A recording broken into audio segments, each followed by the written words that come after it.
This is my first hydrogen generator.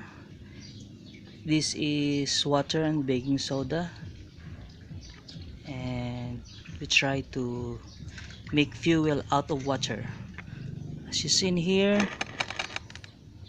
the hydrogen is traveling from this hose, going up and around, and it produces hydrogen. Some of the liquid just stay here at the bottom.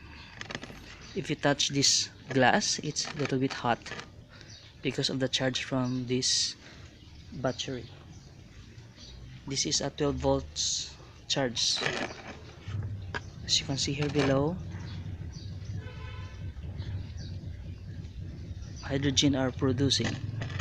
So let's try to fire this hose if you can get some fire. I want you to look at this portion of the hose where the fire can go.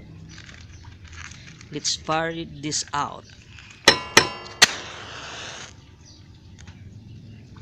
I'm using the matchstick for this.